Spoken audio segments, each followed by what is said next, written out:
Lesson 16. Number 8. Dear Doyle, yesterday I finally yielded to my voice pleas that we install a swimming pool in our yard. Period. I had to say yes once Mrs. Roy joined them. Period. They had won. Period. I had to give up. Semicolon. I had no choice. Exclamation mark. I plan to install a pool in a month or so. Paragraph. Could you send me any circulars or booklets that show the types of pools you build? Question mark. Better still, why not stop by to see me soon and tell me what is involved in building a pool in our yard? Period. Very truly. Reading practice number 9.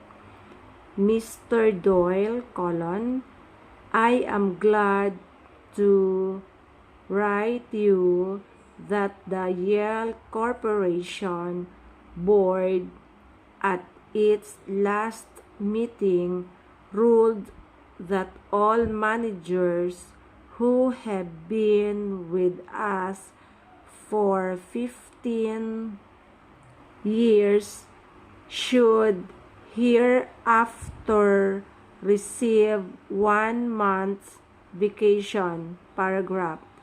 I have listed on the attached sheet all those who are eligible for a month vacation. Period. Please notify them at once of our new policy. Period. Thank you for taking care of this matter for me. Paragraph. I think this new policy will have a good effect on the morale and efficiency of our managing staff. Period. Ethel J. Smith. This number 10.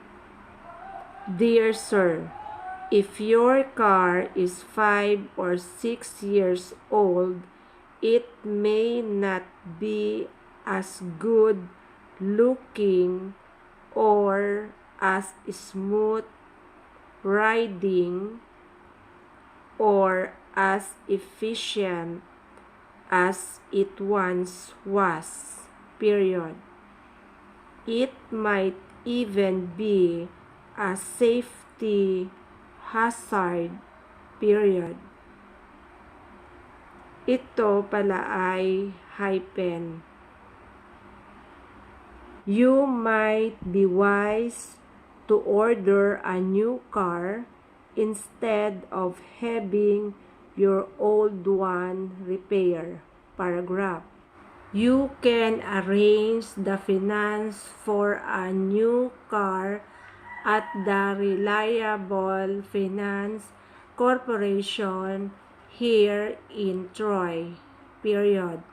We will be glad to arrange a loan for you that you can take 36 months to repay.